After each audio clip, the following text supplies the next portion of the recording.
Hello.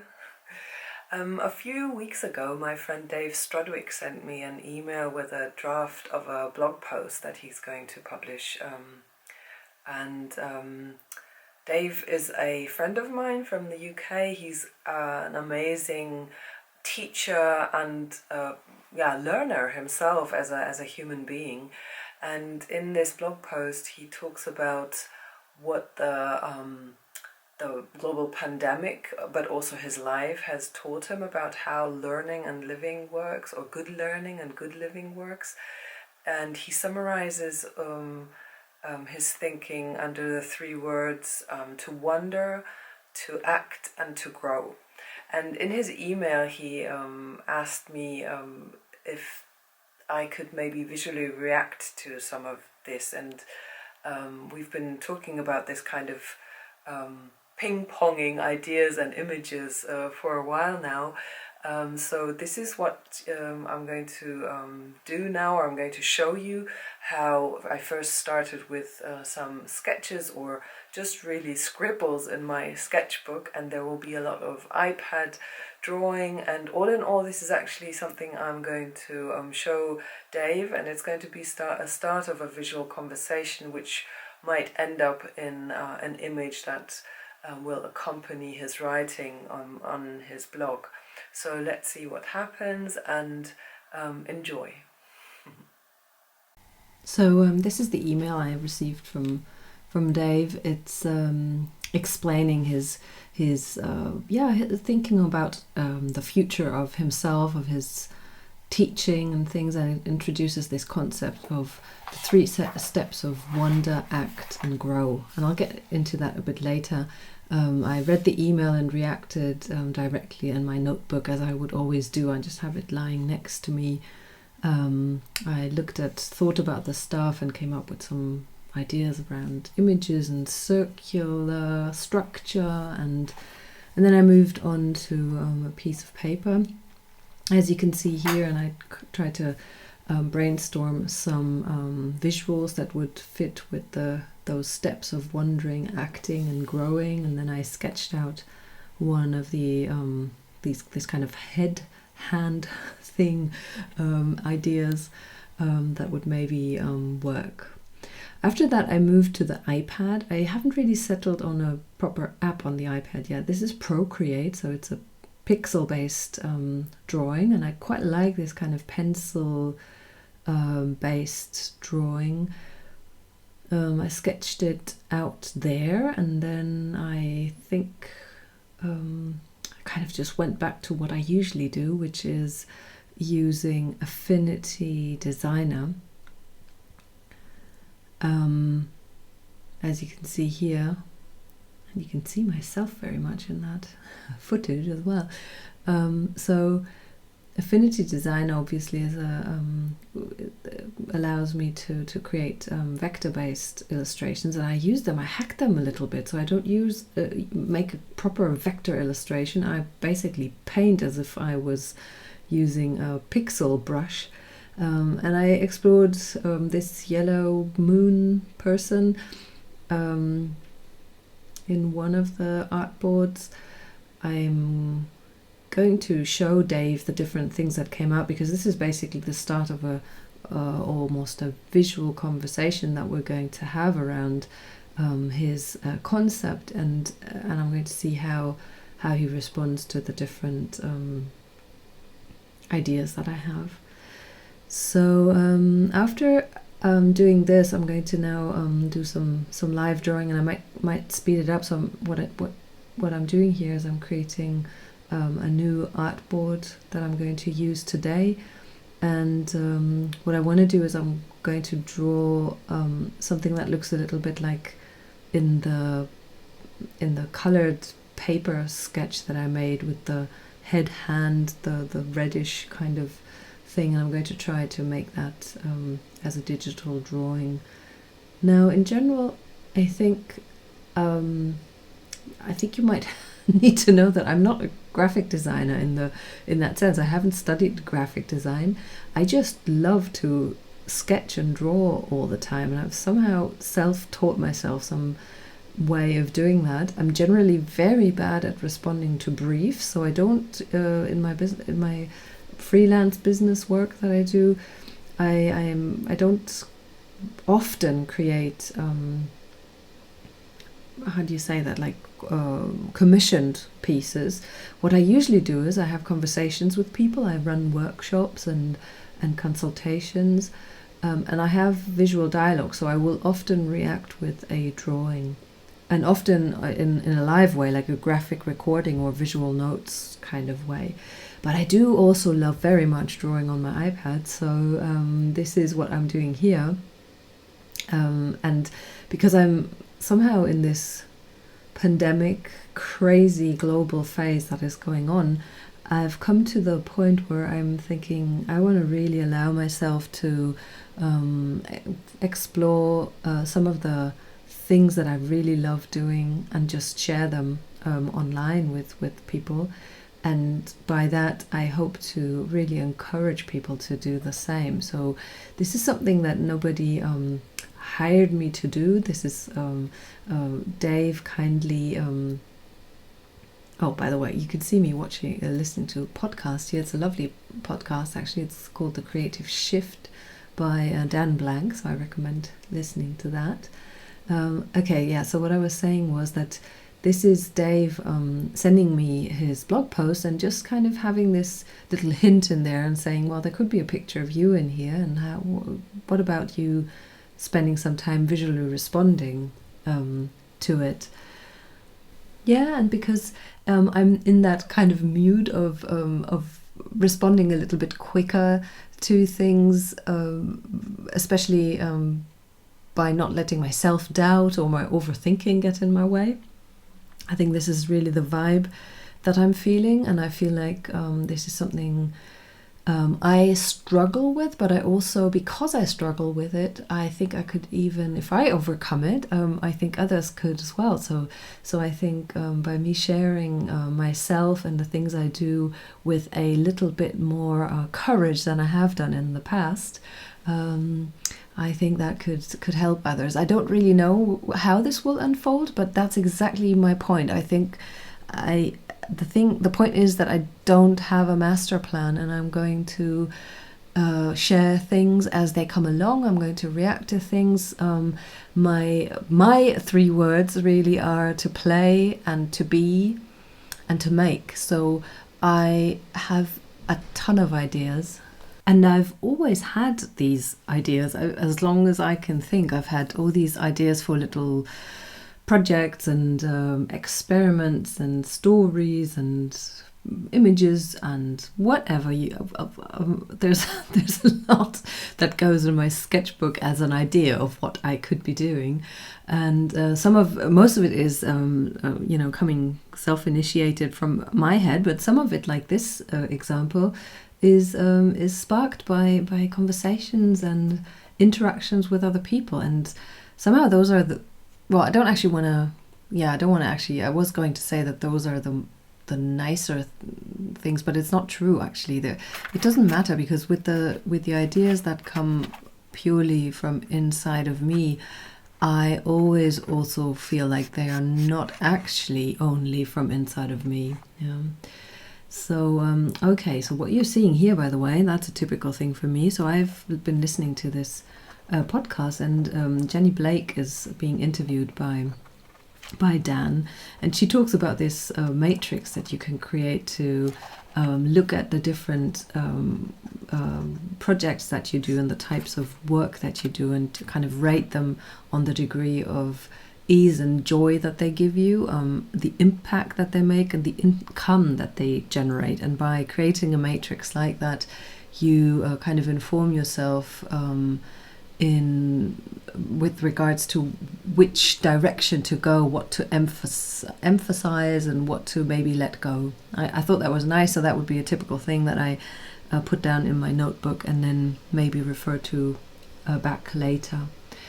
So I was talking about that somehow the ideas and sparks that come from within me often don't really feel like they come from within me. I don't actually think that way. I think everything, nobody is an island, and everything is is a response to what's happening in the world. It's a response to the world and the way I perceive the world, which is again based on how my perception has been built up and evolved through my experience and upbringing and a bit of my DNA, of course. Okay, so to talk a little bit about the drawing that is actually happening there. So Dave is having this wonderful thought of kind of condensing down his approach to life, or maybe also what he's observing now in this global crisis, is how the way that he sees that growth happens, or the way he how growth happens, how learning happens. And he summarizes it with the 3 words wonder, act, and grow. And in his blog post that I'm going to obviously link to in the description, he expands on that. So to wonder is to kind of be in awe about the world and everything that is in the world, and to take that as an inspiration, as a starting point, but to even in the first place be open to that wonder. By the way, I'm hoping that I'm not screwing up what Dave is exactly thinking. So maybe there will be a conversation with Dave coming as a response to this video, and maybe we'll record it. Let's see. But out of that wonder is what comes, what he describes, what he calls act. So there's an action and movement, action that is informed and evolves out of the inspiration that comes out of this sense of wonder and awe about the world. And this action is maybe also, I kind of put in the things that I am experiencing at the moment. I really feel that for me there's a time now to act before I know what the result will be. To act, to kind of dare to jump into some things. So I've spent decades, many years of drawing in my little notebooks, in cafes, and I've been thinking and writing down stuff, and so little of it has actually led to concrete action or sharing, and only because I was afraid, because I was trying to work out in my head the master plan of what is this? Am I an illustrator, traditional illustrator? Do I do books? What do I do? Yeah, what is it that I do? Am I a consultant? How does my psychology background move into this? How can I create this big overall master plan and story, brand, or whatever that makes sense of all of this? And for me, it has held me back to think in these ways. And so for me, at least, I'm not sure if that's what Dave is also describing when he's talking about acting, or what he has in mind. But for me, there is something about acting without a master plan, out of a sense of wonder, out of a sense of inspiration and curiosity, and motivated sometimes by a spark that you don't know where it comes from, and then to act from that and see something grow out of that. And there could be personal growth, there could be the growth of skill, of experience, there could be obviously failure and things that don't work, but taking that not as a failure in a sense of the proof that it was wrong to do this, but actually to take it as a piece of information that you can then wonder about again and base your next action on. And I know that this is something that so many people talk about so often, and there's really a difference sometimes between hearing something for 1,000 times and then that one time that it sinks into your body and you actually want to incorporate it into your DNA. And I do think, from what I'm seeing and hearing around me and my family, with my friends, and also what I hear online people talk about, I do think that the COVID crisis or the COVID pandemic has made people do that, actually, to kind of question what is, how do we know what is right and what is wrong, and why not give things a try?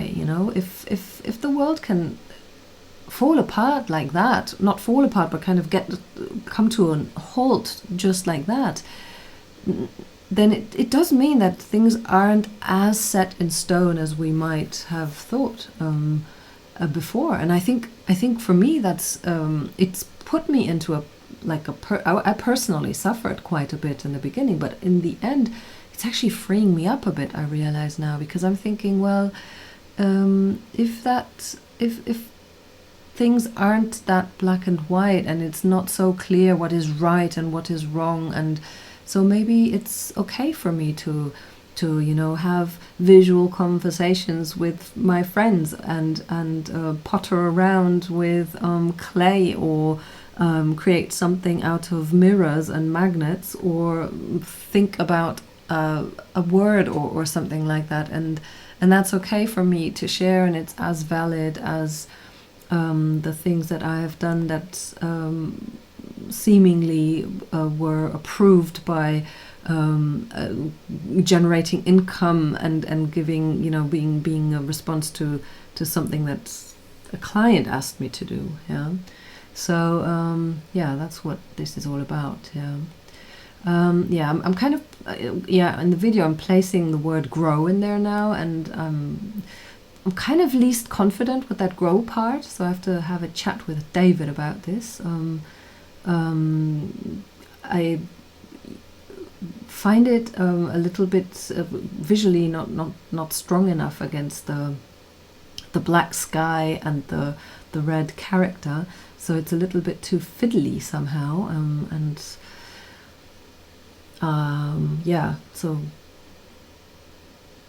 I remember that, or you probably can see in a moment, when I was drawing, I actually drew a question mark, or like somehow saying, like, what is this? Is this right or not?